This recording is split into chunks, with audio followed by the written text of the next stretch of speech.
There are some crime stories that are so difficult to tell, not because we don't know what happened, sometimes it's because we know too much. And when I was reading about Amy Harwick, I kept coming back to that feeling. Because before Amy became the woman at the center of a murder case, before the headlines, before the courtroom, and before people were talking about her death, she was just Amy. Amy Nicole Harwick was born on the 20th of May 1981 and grew up in Lansdale, Pennsylvania. In 2001, she moved to Los Angeles.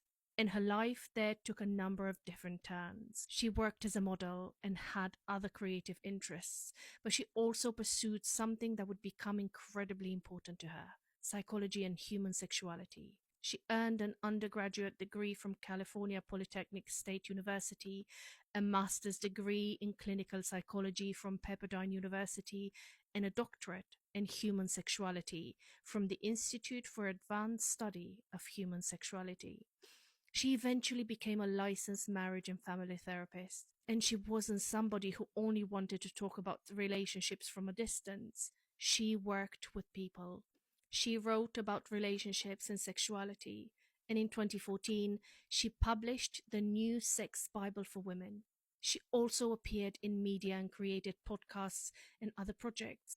But something that really stayed with me while researching Amy was how many different sides there were to her.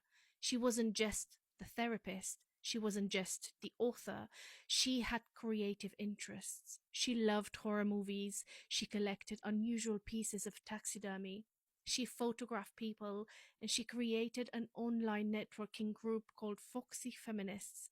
She helped women connect with opportunities and support one another. And people who knew her described her as warm, energetic, and compassionate. I think that's important because when we hear a case like this, there's a temptation to start at the ending. But Amy's life didn't begin with her death.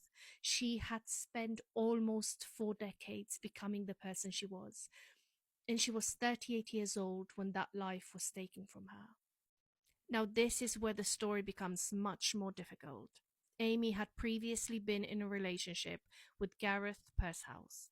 The two had dated in the early 2010s and had lived together. But according to court documents Amy later filed, the relationship became abusive. And I want to be really careful with the language here. Those descriptions came from Amy's own filings, seeking restraining orders. In those documents, Amy described incidents in which she alleged that Pershouse had physically assaulted her. She also described behaviors that she considered threatening and frightening after the relationship ended. In 2011, she sought a temporary restraining order. The order was eventually dismissed. Then in 2012, she sought another protective order.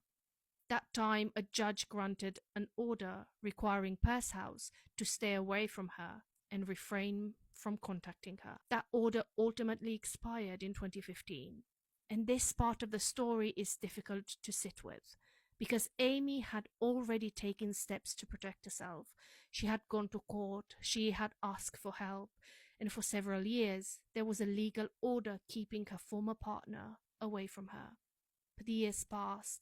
Amy continued building her life. And then, in January 2020, something happened that would change everything. Amy attended a party in Los Angeles, and Gareth was there working as a photographer. So after years apart, the two unexpectedly found themselves in the same place. According to testimony and evidence later presented in court, the encounter was upsetting for Amy.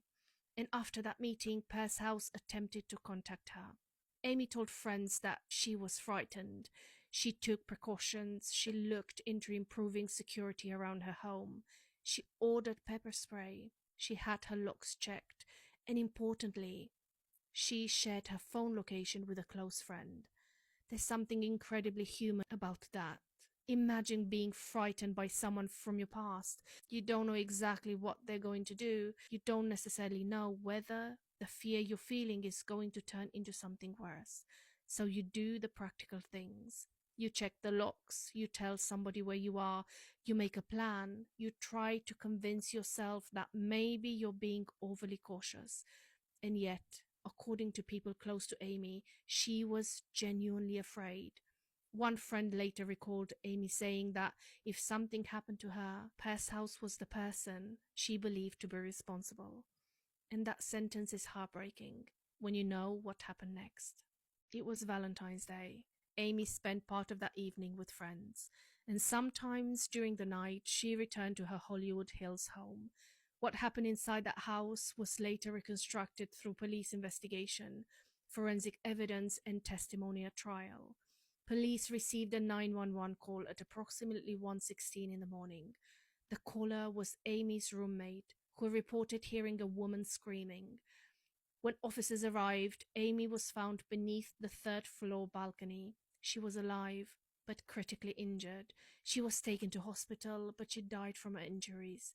She was 38 years old, and the medical evidence became an important part of that case. The Los Angeles County Medical Examiner determined that Amy died from blunt force injuries to the head and torso, with evidence of manual strangulation. Investigators also found evidence of a struggle and forced entry at the home. And very quickly, the investigation focused on Gareth. He was arrested later that day. But an arrest is not a conviction. And that's another distinction I think it's important in true crime. At that point, he was accused. The evidence still had to be tested in court. The case took years to reach the trial, and when it finally did, prosecutors argued that Pershouse had broken into Amy's house before she returned and waited for her there. They presented evidence that he attacked her inside the house and ultimately threw her from the third-floor balcony. The prosecution also argued that this wasn't simply a confrontation that suddenly got out of control. They argued that Pershouse had planned to kill her and had lain in wait. The defense presented a different interpretation. His attorney argued that he had impulsively entered the home in an emotional crisis and that Amy's death had not been his intention. That distinction mattered because the jury wasn't being asked simply whether a terrible thing had happened. They were being asked whether the prosecution had proved the specific charges beyond a reasonable doubt. And after hearing the evidence, the jury reached its decision.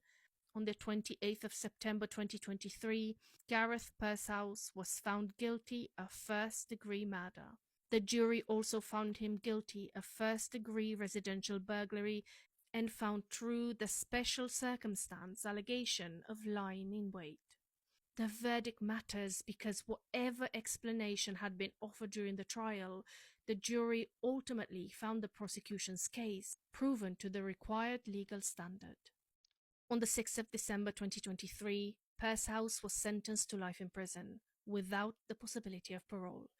And during sentencing, Amy's family and friends spoke about her. Her father described the loss of his daughter. Her mother spoke about the unimaginable impact of what had happened. And her brother described Amy as vibrant, compassionate, and loving. And I think that's the part that stays with me, because after years of police reports, court documents, evidence, and testimony, the people who loved Amy weren't talking about a case. They were talking about a person, their daughter, their sister, their friend, someone whose absence was going to be felt every single day. I've thought a lot about Amy while putting this story together, because there is something particularly painful about the fact that she spent so much of her life helping other people. She became a therapist. She wrote about intimacy and relationship. She tried to create spaces where women could support one another. She built a career around understanding people. And yet, in the final weeks of her life, she was the one who was afraid. She took precautions. She asked for help. She tried to protect herself. And still, she was murdered. I don't think there's a neat lesson at the end of a story like this. And I don't want to pretend there is. Because saying she should have done this or she should have done that can make something impossibly complicated sound simple. Amy did take precautions. She did tell people she had previously gone to court. She tried to make herself safer. What happened to her was not her fault. And maybe that's what I want to leave with you. Not the balcony, not the headlines, not the courtroom photographs. Amy was more than the worst thing that happened to her. She was a woman who moved across the country to build a life, a woman who studied, a woman who worked, a woman who helped people, who made friends, who had plans, a woman who was only 38 years old. And I think when we tell stories like this, the least we can do is remember the person before the crime. So tonight, I want Amy to be remembered as Amy, not simply as a murder victim, but as a whole person, someone who had so much more life left to live. And I'm really glad we took the time to remember that. And as always, please take care of yourselves. I'll see you in the next one. Thank you so much for listening. And until next time, stay safe.